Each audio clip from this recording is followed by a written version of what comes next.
Hola, ¿qué tal? Muy buenas tardes. ¿Qué tal, Sandra? ¿Qué tal, Nicolás? ¿Cómo están ustedes? Muy bien, un gusto tenerte. Vamos a tratar un tema bastante importante. Cuando lo pensaba, y voy a decirle a la audiencia, ¿no? ¿Por qué lo pensaba? Decidimos convocarte para que nos comentes un poco, nos digas cómo se estructura y se forma el pensamiento de odio. Pero bueno, vamos a comentarle a la audiencia. Ayer estaba haciendo una cola esperando un turno médico y estaba puesto un canal, estaba puesto América como casi en todos lados, ¿no? América, TN, qué sé yo. TNC. Y era más o menos, te voy a decir la hora, porque jamás veo la tele, jamás veo estos canales, estaba puesto Viviana Canosa, ¿sí? Evidentemente con un mensaje, pero tan brutal, tan increíblemente cargado de odio contra el gobierno peronista, contra el gobierno de Alberto Fernández, pero que era evidente, ¿no?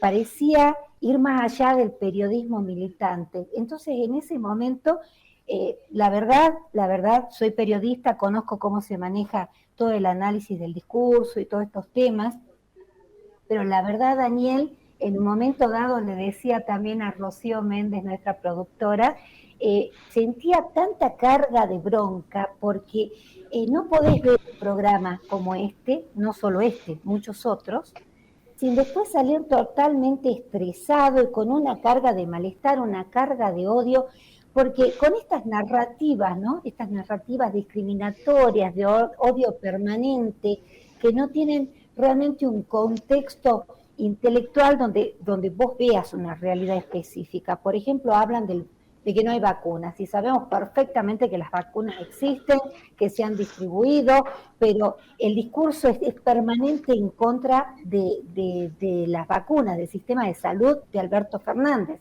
sin, sin ninguna solidez, ¿sí? Sin ningún tipo de dato concreto y verdadero, si entramos en la fake news o en la noticia falsa.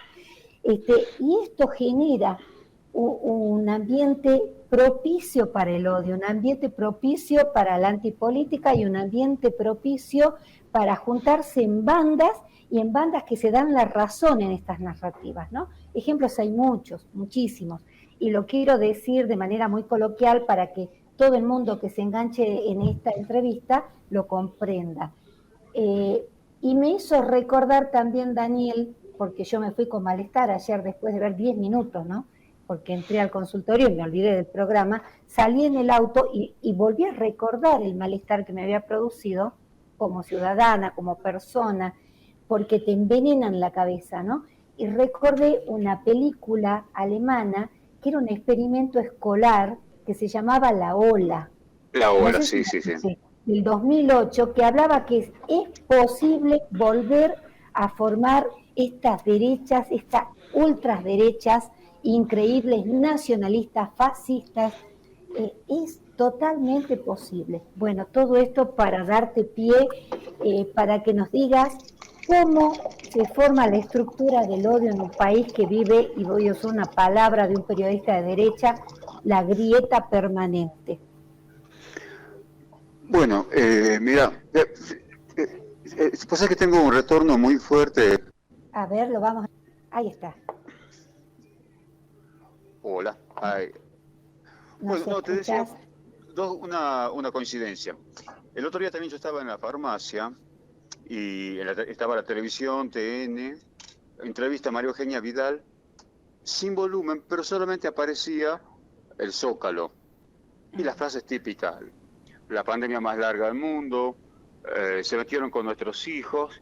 Entonces yo pensaba, Sí. la gente que mira eso, bueno, está alimentándose de esos lugares comunes que francamente le llegan a la gente así como un envase ya listo para consumir.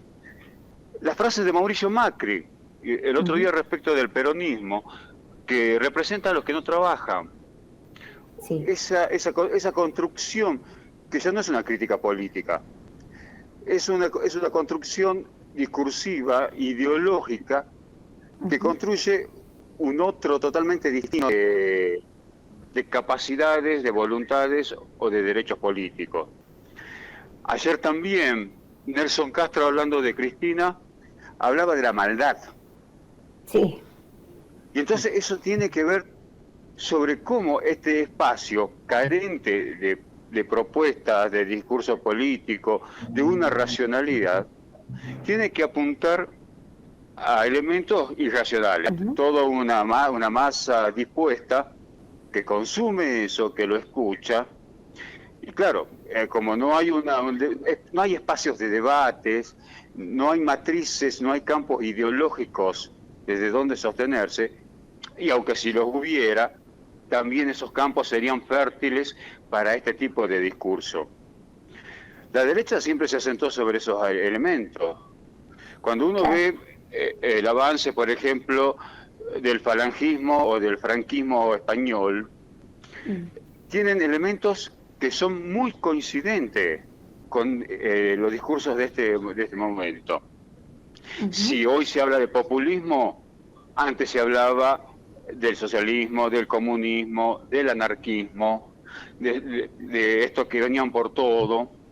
Si lo llevamos a nuestro continente e incluso también a nuestra historia, podemos ver, ya que estamos todavía en este año del bicentenario de la muerte del general Güemes, los postulados, los enunciados de la élite salteña cuando lo derrocan a Güemes, también apuntaban a la construcción de ese monstruo, ¿no? Cuando lo derrocan en la Revolución del Comercio, ellos hablaban y lo comparaban con Nerón, con Calígula.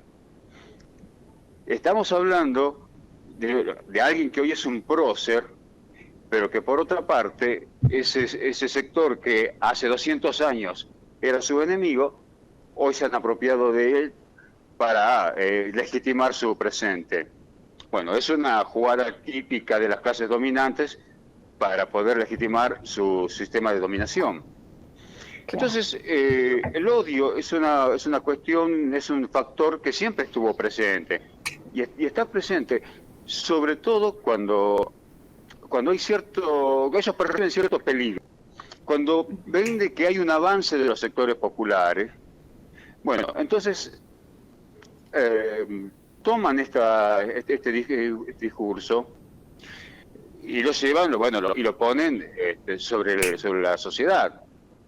En otro momento apelaban a los golpes militares.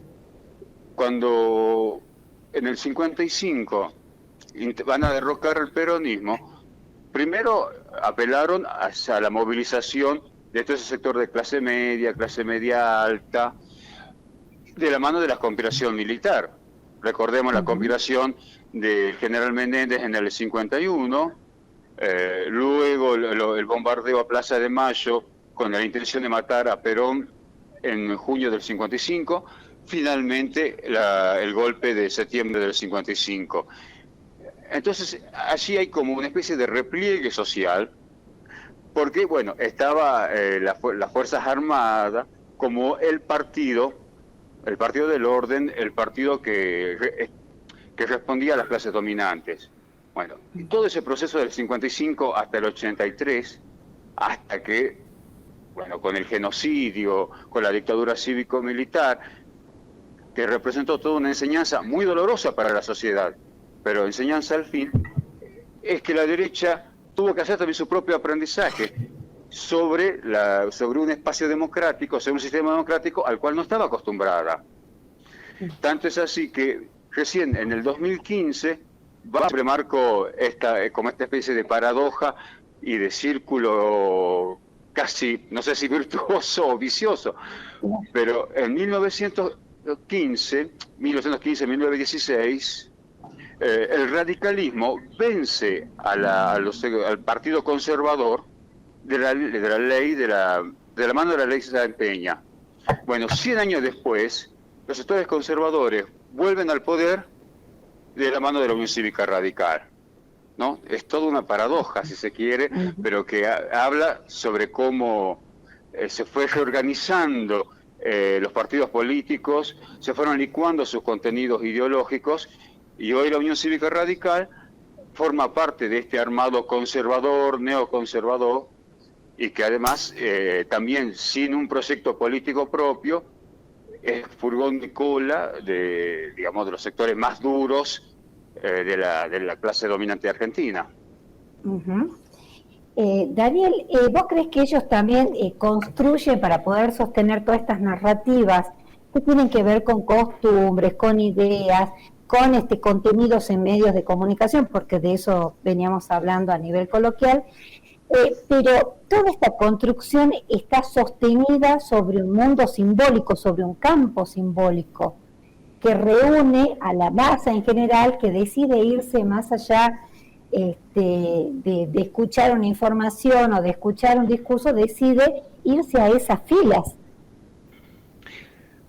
Yo creo que, a ver, la influencia de los medios de comunicación hoy es innegable.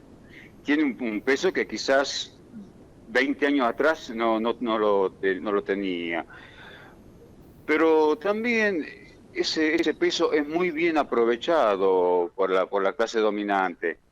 Y sobre todo en este momento de crisis. Lo que fue el debate por la ley de medio expresó de alguna manera, en ese momento por parte del gobierno de Cristina Fernández, una necesidad de democratizar.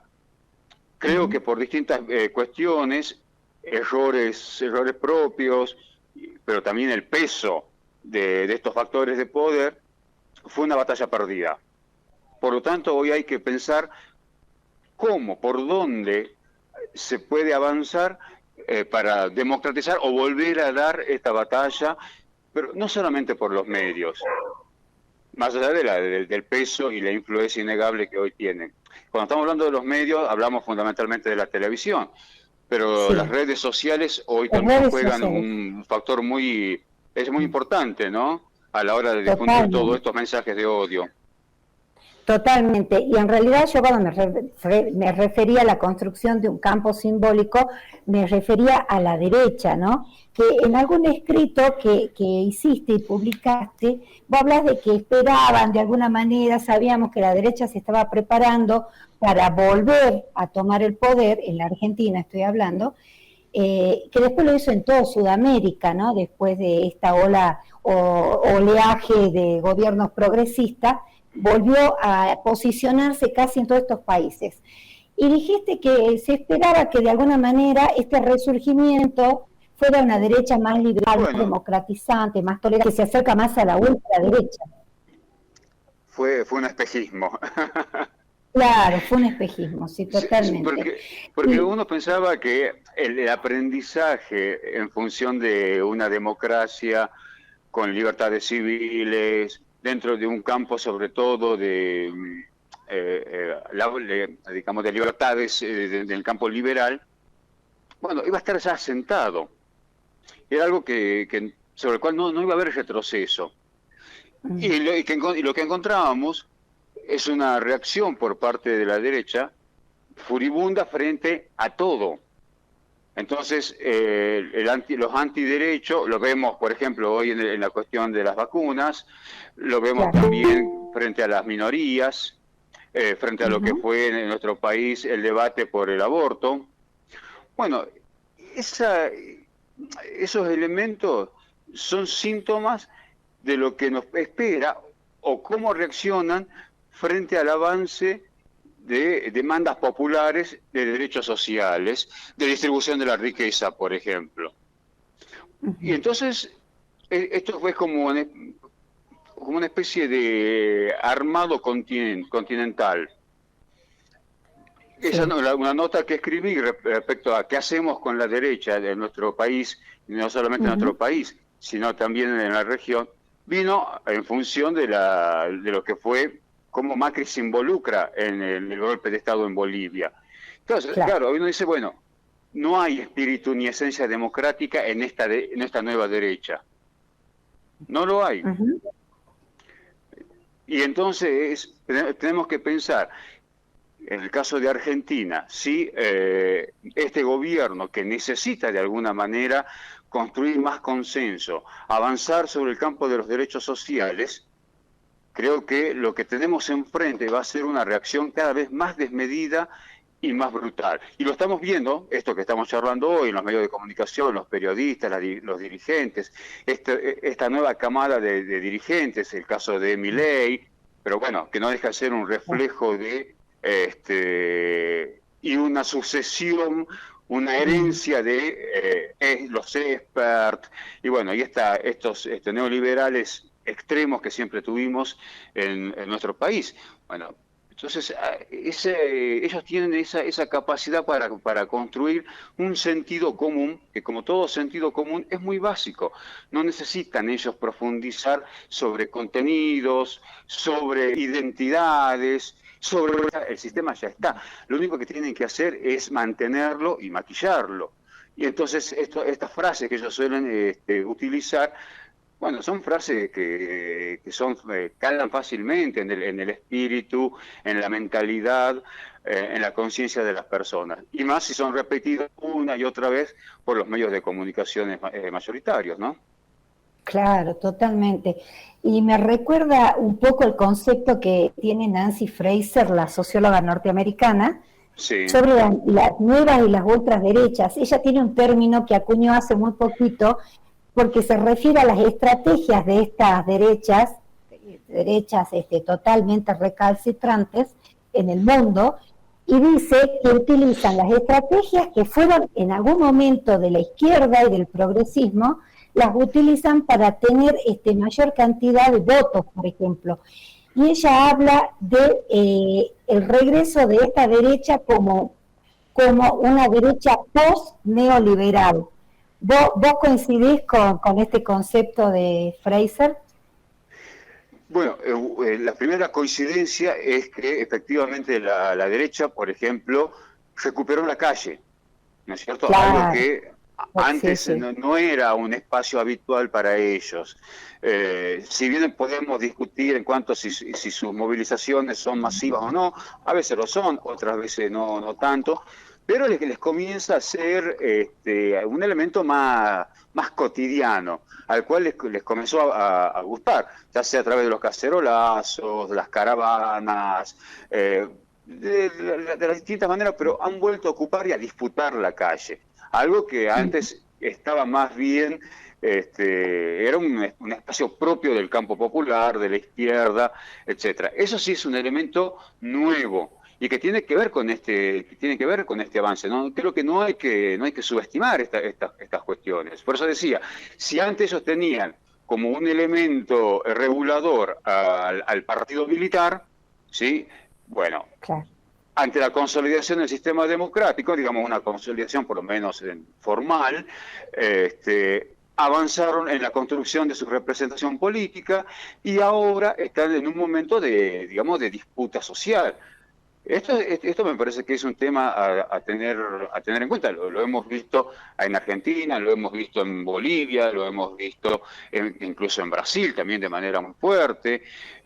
Un caso aparte y muy especial puede ser el de Chile, donde bueno, esa gran movilización popular desde hace 2 años ha logrado replegar a la derecha, que además era una derecha muy fuerte, ¿no? Expresada en la herencia, en lo que fue el régimen de Pinochet. Pero en el caso de Argentina, me parece que ahí sí coincidiría con ella. En el concepto de post-neoliberal me parece que hay algunas cuestiones, bueno, que sí pueden ser discutibles, porque hoy el capitalismo es el neoliberalismo. No hay, digamos, en el mundo occidental, digamos, dejando de lado China, dejando de lado Rusia y algunos países de Europa del Norte, pero la gran mayoría, la forma del capitalismo es el neoliberalismo. Y esa es la gran encrucijada, y ahí también hay algunas cuestiones bastante complejas para entender. En un momento teníamos un neoliberalismo crudo, muy duro, aquel de los 80, de los 90, pero que luego comenzó a ampliarse, comenzó a maquillarse y hasta se construyó un perfil progresista. Bueno, volviendo a este escenario regional, bueno, es lo que fue la concertación en Chile, o por ejemplo lo que fue en España, las experiencias del Partido Socialista Obrero Español, hasta la crisis, ¿no es cierto?, del 2011. Bueno, fueron los ex partidos o movimientos populares en América, el caso del menemismo en Argentina, pero el neoliberalismo incorporó, fíjate vos qué paradoja, incorporó a su agenda cuestiones que tienen que ver con la agenda del campo popular, el feminismo, la ecología, hasta hablan de la pobreza. O sea, es una cosa bastante compleja y engañosa, a su vez también, engañosa, pero creo que, bueno, ahí en esa disputa, situándome ya en Argentina, es donde tenemos que saber situar nosotros también dentro del campo popular, digamos, cuáles son los elementos fuertes de nuestra agenda social. Y creo que en ese sentido la principal batalla sigue siendo contra la desigualdad social, contra la pobreza, contra la falta de trabajo, porque es allí donde uno de verdad golpea al modelo en sí mismo, ¿no? Creo que lo otro a veces hasta puede estar de acuerdo con ciertos sectores de la derecha en relación, por ejemplo, al tema de bueno, las minorías, algunas cuestiones vinculadas al ambientalismo, que también, ¿no?, tiene un discurso a veces bastante falaces, pero que, digamos, lo han incorporado y por supuesto con todos los recursos que tienen de manera bastante inteligente.